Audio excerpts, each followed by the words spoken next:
공매도를 하려고 하는 사람들은 지금 참 좋은 시기고 네. 11월 달은 조심스럽긴 하지만 지금 반등을 할 수 있는 여러 가지 지표상으로 여건은 좀 만들어져 있는 상황입니다.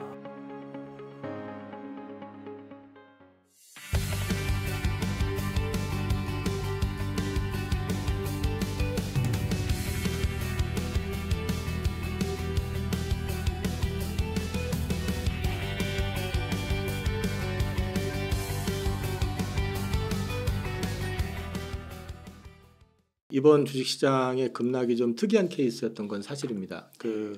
이렇게 빠졌던 게 기록적으로 좀 뒤져봐도 10년 내에 거의 좀 드문 정도로 많이 빠졌는데 빠진 이유를 보면은 우선은 뭐 미국 국채 수익률이 좀 급등하면서 전체적으로 이제 그 주식자산 쪽이 미국도 그렇고 한국도 그렇고 좀 흔들렸던 측면이 분명히 있고요.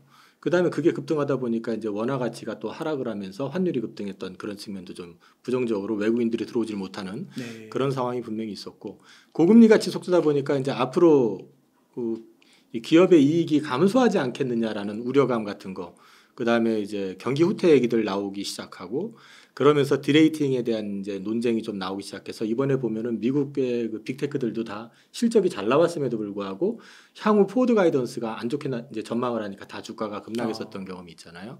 이게 이제 일종의 디레이팅 과정이라고 보고 있는데 그런 것들이 종합된 데다가 또 아시다시피 그 미국 그 중동에서 이스라엘하고 하마스 분쟁이 또 돌발적으로 발생이 됐고 여기에 덧붙여가지고 우리나라는 좀 수급적으로 좀 문제가 있는 거는 지금 키움증권발 이제 반대 매매 리스크가 그 반대 매매 리스크가 그게 그걸로 그치는 게 아니고 관련되어 있는 계좌 수가 그때 150개 계좌 정도 된다고 했던 것 같은데 기사를 보면 그거와 동시에 그냥 이제 추가 신용 대출이나 이런 게 이제 중단이 된 종목들이 나오거든요. 10개 내외가 나오는데 이제 이런 것들이 뭐냐면 결국 계좌 내에서 그 특정 종목을 거래 정지가 되고 지금 계속 하한가 가고 있지만 그 종목을 많이 갖고 있는 사람들은 자동적으로 반대 매매가 다른 종목으로 나가게 되니까 그게 악순환에 악순환을 부르는 그런 흐름이 좀 이어졌기 때문에 우리가 좀 유독 좀 심하게 좀 하락을 했거든요. 그래서 글로벌 증시에서도 우리가 최근 하락률로 보면은 가장 많이 하락한 걸로 저는 알고 있고 혹자는 그래서 전쟁은 이스라엘에서 하는데 우리가 이스라엘보다 더 많이 하락했다. 그런 얘기들을 하고 있습니다.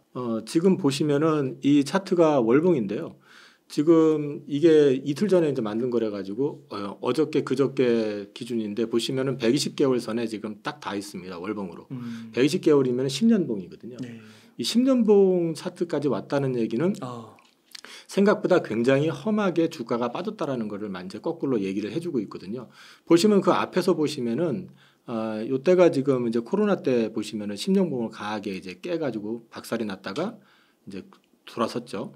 이게 이제 월봉이기 때문에 120개월 선을 급하게 깼다가 그 다음에 2달 만에 다시 복구가 됐었고 그 다음에 또 요때 한번 22년도죠. 22년 하반기에 한번 또 긴축 얘기나 발작 나오면서 빠졌다가 이렇게 됐었죠. 그러면서 이제 올라왔었는데 지금 또 여기로 왔거든요. 네. 근데 이 120개월 선이 보통 우리나라 PBR 선하고 거의 비슷하다고 보시면 돼요. 그래서 그 PBR 이게 비슷하다는 게 아니라 PBR 기준으로 한 0.8배 정도 될 겁니다. 이 정도가. 그래서 일단 지표상으로는 얼추 바닥권에 온 거는 맞습니다. 네. 근데 이제 이게 계속해 가지고 여기서 지금 일단 오늘 다시 반등을 줘서 그 120개월 선 위로 왔는데 이게 깨지더라도 급하게 회복을 시키면은 이제 반등을 좀 노릴 수 있는 구간에 진입했다라고도 볼 수도 있거든요. 근데 이제 그 부분에 대해서 한 가지 더 보게 되면은 이게 지금 연봉이죠. 연봉 역시 이제 아까 10년 차트로 보시면 이렇게 나오는데 이걸 10년 차트를 깼던 쪽을 보면 금융위기 때 그죠? 아주 특정한 상황이 아니면 엔간해서는 잘 안 깨지는 선이거든요. 그래서 네. 지금이 굉장히 좀 과매도되어 있는 측면은 분명히 있다. 그리고 이제 여기에 기여를 했던 거는 아까 우리나라의 자체 수급 이슈, 그다음에 미국의 국채의 어떤 불안정 이런 것들이 종합적으로 반영이 된 거다라는 측면에서 보면 거꾸로 이게 회복이 되려면은 그런 부분들이 좀 풀려야 되잖아요. 근데 지금 아직까지 키움 증권발 반대 매매는 지속되고 있는 상황이거든요. 그러니까 그게 여전히 수급적으로 주가가 반등을 세게 못 주는 그런 측면이 있고 또 한 가지는 어저께 엔화가 이제 그 YCC 정책을 수정을 하지 않고 그냥 1% 그냥 넘어가도 그냥 오케이 하는 선에서 그냥 끝났지 그걸 상단을 1.5로 올릴 거를 기대했던 건 안 올렸단 말이에요. 그랬다 보니까 이제 엔화가 약세가 나오고 그럼 우리가 또 그러니까 원화가 덩달아서 약세가 나오면서 지금 오늘 1,357원까지 다시 올라왔고 이런 환율의 부담 이런 것들 때문에 강하게 돌아설 타이밍에 지금 돌아서질 못하고 있는 측면도 분명히 있습니다. 그런데 아까 이제 국채에 대한 부분이 이제 언급을 드렸는데 지난달 같은 경우는 약 그 1조 1,000억 정도 미국 국채가 발행이 됐고요. 이제 11월 달 예고돼 있는 그러니까 이번 달에 그러니까 11월에 예고돼 있는 거는 한 7,000억대 후반, 7,800억 정도로 확 발행량이 줄거든요. 네. 근데 이게 아마 오늘 밤 내일 새벽쯤 아마 나올 건데 그게 이제 그 미국 국채는 보면은 1년물, 3년물, 5년물, 10년물, 30년물 이렇게 있잖아요. 이제 발행 계획이나 이런 걸 좀 봐야 되거든요.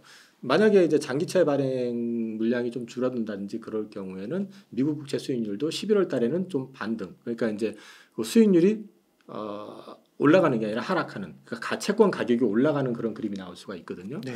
그러면 그 그림이 나와주고 그다음에 이제 키움증권발 관련해 가지고 이걸 풀어줄 수 있는 가장 쉬운 방법은 있기는 있습니다. 요즘 얘기가 되고 있는 한시적 공매도 중단. 이게 근데 사실은 지금 우리가 수급이 약한 상황에서는 이런 구조 지금 뭐 반대매매 나오는 거 알고 다른 거 여타 반대매매 나오는 거 알고 있기 때문에 기본적으로 공매도를 하려고 하는 사람들은 지금 참 좋은 시기거든요. 네. 그런데 그거를 막아버리게 되면 거꾸로 숏 커버가 들어올 수도 있고 그다음에 공매도를 더 이상 못 치게 했을 땐 추가 급매물이 안 나오잖아요. 그러면 거기에 대한 기대 매수도 좀 들어올 수 있는 측면이 있어요.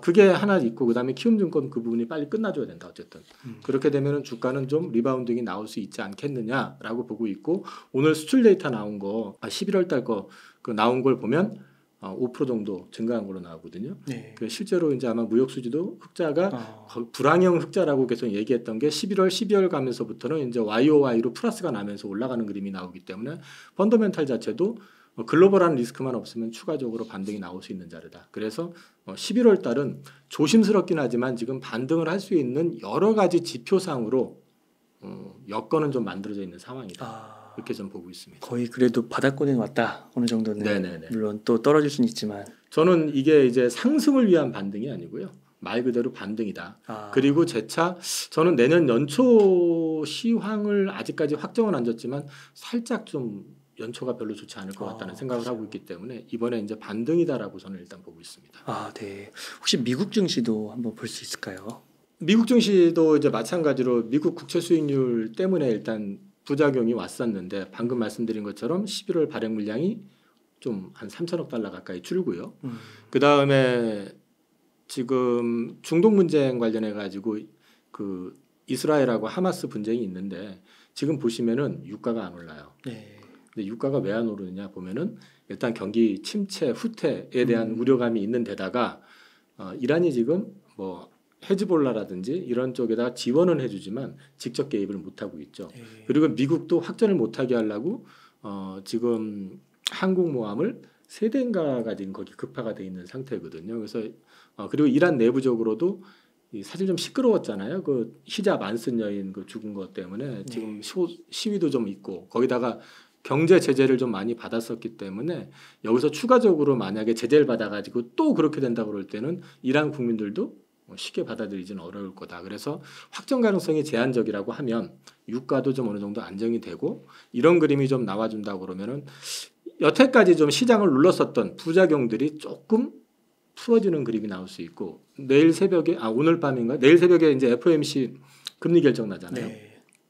뭐 동결은 다 예고를 하고 있는데 그 다음에 기자회견을 통해 가지고 이제 향후 전망에 대해서 어떻게 할 것이냐 당연히 좀 세게 얘기할 겁니다. 아직도 금리 추가 올릴 수 있다 이런 얘기도 할 거라고 좀 보거든요. 네. 우리 더 이상 안 올릴 거야라고 하는 순간 시장의 관심은 그럼 언제 내릴 건데 이렇게 될 거거든요. 그러면서 주가가 이제 생각보다 세게 튀면 또 연준 입장에서는 또 인플레에 대한 부담을 갖고 있기 때문에 아주 좋게는 얘기하지 않을 건데 9월 FOMC 이후에 발언했던 수위 이상만 안 나오면 악재는 아닐 거다.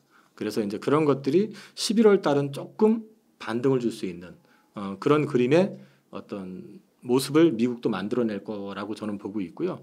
미국도 지금 보면 한 12,000 정도 지금 나스닥 기준으로 네. 그리고 저기 S&P 500 기준으로 봤을 때도 얼추 지금 바닥권에서 크게 멀지는 않아요. 그래서 이제 추가 하락의 어떤 폭은 좀 제한될 가능성이 있다고 좀 보고 있고요. 어쨌든 전 11월 달은 미국도 역시 마찬가지로 반등을 좀 시도할 가능성은 있다. 다만 지금은 이전과는 다른 거는 이전에는 예를 들어서 성장주들이 리레이팅 구간, 그러니까 전기차 배터리 좋아, 뭐 AI 반도체 좋으니까 펄을 뭐 50배 줘도 괜찮고 100배 줘도 괜찮아 이런 식의 분위기였다면 지금은 경기가 정점에서 좀 후퇴하는 느낌이 보이는 데다가 실적에 전망치가 좀 낮아지다 보니까 그러면은 우리가 기대했던 것보다 좀 낮아질 수 있겠네라고 생각하기 때문에 디레이팅 구간이기 때문에 이번 장은 반등은 나와도 말 그대로 반등일 가능성이 높다라고 일단 말씀드리고 싶습니다. 네. 이번에 그 경제 성장률로 보면은 미국이 굉장히 좋게 나왔잖아요. 네. 근데 아무래도 이제 경기 침체는 피할 수가 없는 흐름이다. 이렇게 봐야 되는 걸까요? 경제 성장률에서 내용을 보면은 상당 부분이 소비 쪽에서 나왔잖아요. 네. 그러면 소비와 관련된 지표들을 조금 보면은 이게 미국 가계의 가처분 소득하고 실제 이제 지출 내역을 이제 보시면은 이게 이제 이 색깔로 그 초록색이 지금 실질 가처분 소득이라고 해요. 녹색으로 돼 있는 게 보시면은 실제 소비 지출보다 가처분 소득이 밑에 있죠. 급격하게 주네요. 지금 상황이 보시면은 가계 저축률 보십시오. 네. 줄고 있죠. 그러니까 소비가 그전에는 그 보조금을 받고 정부 지원금을 받아가지고 돈이 은행 잔고가 빵빵하게 있는 상태에서 소비를 했었잖아요. 그 쓰고 있는 비용들이 이제 계속 나가다 보니까 잔고가 줄기 시작했다는 얘기고요. 그 다음에 이게 크레딧 카드 관련해가지고 사용 빈도 올라가는 걸 보시면요. 지금 최고 레벨까지 올라가 있는 거죠. 카드를 많이 사용한다는 건 현금보다 카드를 많이 쓰기 시작하고 있다는 얘기가 있고 그 다음에 여기를 덧붙여서 보면은 미국의 이거는 지금 8월 소비자 신용 관련된 건데 컨슈머 크레딧을 보면은 156억 달러 감소로 나오는데요. 근데 보면은 학자금 대출하고 오토론이 포함된 난 리볼빙 신용은 303억 달러가 감소했는데 총액은 156억 달러 감소했잖아요. 근데 나머지는 보면 신용카드를 포함하는 리볼빙 신용이 147억 달러가 증가한 거거든요. 리볼빙이라고 하는 거는 일부만 상환하고 넘기는 거잖아요. 그 얘기는 돈이 신용을 하고 있는데 많이 줄어가지고 여력이 많이 줄고 있다. 그래서 소비가 4.9%를 견인하는데 상당 부분을 차지했는데 이 소비의 질이 안 좋아지고 있다. 두 번째는 재고 스탁을 한 게 이제 재고를 갖다 축적을 한 게 한 1% 이상 반영을 또 했거든요. 그래서 이거 역시도 사실 실제로 소비의 질이 안 좋아지는데 재고가 늘고 있다는 얘기는 경제 성장이 재고는 계속 무한으로 확장할 수는 없잖아요, 그죠? 그런 논리를 보게 되면은 조금 미국도 이제 그 소비에 대한 부분들이 조금 정체될 가능성이 있지 않느냐. 그러면 경제 성장률도 3분기가 피크일 가능성이 높고 그 이후로부터는 좀 다운이 될 가능성이 높다라고 지금 보고 있는 것 같습니다. 그렇군요. 그러면은 이사님 그 현재 시점 같은 경우에서 총체적으로 좀 정리를 해볼 때 주식과 현금 비중을 좀 어느 정도로 가져가면 좋을까요? 제가 주식과 현금 비중 관련해 가지고는 사실 이제 이론적인 거는 뭐 없어요. 정답이 그 사람의 취향, 투자 성향에 따라서 다른 건데 지금도 현금을 넘어서 가지고 그 레버리지 대출 뭐 있는 대로 쓰시는 분들도 있으시고 그런데 이제 저 같은 경우는 지금 제가 이제 방송에서도 가끔 말씀드리는데 제가 트레이딩을 하거나 종목을 픽해가지고 들어갔는데 제가 잘해서가 아니라요. 확률적으로 이제 매수를 했는데 수익이 나는 게 훨씬 많을 때가 있고 매수를 하는데 하는 족족 손해를 볼 때가 있어요. 제가 잘해서도 아니고 못해서도 아니고 그건 시장 영향일 가능성이 높거든요. 그러면 보통 제가 손실을 보기 시작하면은 저는 기계적으로 현금 비중을 늘리기 시작해요. 5번을 했는데 그전에는 3번, 4번, 5번이 맞았는데 해보니까 2번, 1번 이렇게밖에 안 되네 싶으면은 내가 실력이 떨어진 게 아니라 시장에 뭔가 변화가 있구나라는 거를 감지한다는 거죠. 그래서 이제 현금을 좀 늘리고 있는데 저는 지금 현재는 여기 적어놓기는 고객 자산의 지금 30% 이상이 현금이라고 하는데 이거보다 더 많아요, 사실은요. 근데 이제 현금 비중을 좀 많이 늘려놓은 상태에서 적극적으로 아직은 대응을 못 하고 있는데 저는 아까도 말씀드렸지만은 지금 장이 다시 바닥을 찍고 추가 대세 상승을 위한 또는 큰 상승을 위해서 가는 게 아니라 반등장이라고 이제 말씀드렸잖아요. 제가 보는 관점에선. 그래서 반등이 나오면 현금을 조금 더 늘릴 생각 현재는 갖고 있고요. 현금이 좀 부족하신 분들 같은 경우는 어쨌든 연말에 반등장이 나오면 그 반등장을 이용을 해서 현금을 조금 더 늘려놓으신, 그러니까 없으신 분들 같은 경우는 특히 좀 가지고 계셔야 될 것 같다는 게 개인적인 생각이고 현금 관련해 가지고 보면은 내가 주식을 하러 왔는데 현금을 왜 갖고 있어라고 생각하시는 분들이 많아요. 현금 갖고 있으면 손해다라고. 그러니까 현금을 갖고 있는 거를 못 참아 하시는 분들이 되게 많거든요. 근데 아셔야 되는 게 포트폴리오상 현금도 자산이에요. 현금도 자산이에요. 장 빠질 때는 현금은 원금은 지켜요. 네. 최소한. 네. 그죠? 장이 오를 때는 물론 전체가 올라가는데 현금은 원금이니까 아 재미없네 이럴 수 있겠지만 거꾸로 저는 그래서 인버스 투자를 잘 안 해요. 장이 불안하면 그냥 현금을 갖고 있거든요. 현금도 자산이라는 걸 알고 계셔야 되고요. 그다음에 본인의 투자 성향을 좀 알고 계실 필요가 있어요. 그래서 되게 투기적이다, 내가 못 찾는 성격이다 하면은 그 부분에 있어서 아, 난 100% 주식 아니면 아니야라고 하면 어떻게 말릴 방법은 없는데요. 그런데 시장이 편안할 때 주식도 크게 늘려야지 불편할 때 주식을 너무 크게 늘리시면 나중에 그거를 회복하는 데는 그만큼 더 오래 걸린다. 그래서 그거를 조금 알고 계실 필요는 있다. 그래서 지금 장에서는 저는 반등 나오면 현금 좀 늘리시는 게 좋겠다.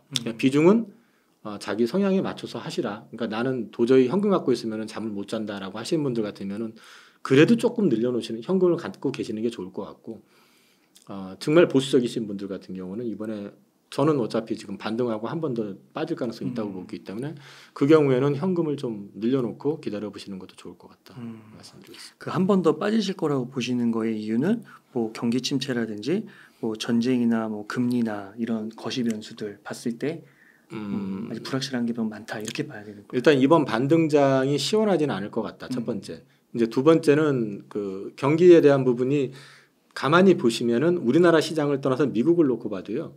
미국에서 테슬라 주가가 우리 연초 100달러에서 지금 300달러 이렇게 가다가 네. 지금 200달러 깨졌죠. 맞아요. 그다음에 그래도 계속 좋을 거라고 생각했었던 게 뭐냐면 AI. 그죠? 엔비디아 깨졌죠. 되게 좋을 줄 알았는데 최근에 좀 빠지잖아요. 네. 그리고 중국 쪽으로 수출하기로 한 거 뭐 취소되고 그러면 지금 시장에서 우려하고 있는 거는 AI도 무한 확장만을 처음에는 생각을 했을 거 아니에요. 그런데 중국 막내 그다음에 엔비디아 쪽이 이렇게 막히게 된다 그러면 사실 그와 또 파생되는 뭐 장비 회사가 됐든 또 거의 연관되는 뭐 우리나라로 얘기하면 HBM도 될 수 있고 네. 이런 회사들도 엔비디아가 또 AMD가 생각보다 안 좋게 나온다. 포드 가이던스가 안 좋다 하면은 좋아질 리가 별로 없잖아요. 그러면 전체적으로 톤다운이 될 수밖에 없는 거잖아요. 네. 우리나라 지금 배터리도 보면은 전방 산업이 지금 전기차 뭐 판매량이 예년보다 성장률이 떨어지네 하니까 그거 좀 못하겠네 하면서 주가가 좀 빠지는 데다가 추가 악재도 있긴 하지만 어쨌든 그런 디레이팅 과정을 갖고 있는 상황이기 때문에 저는 지금부터는 좀 약간의 디레이팅 과정이 내년 상반기까지는 있지 않겠냐 그렇게 보고 있습니다.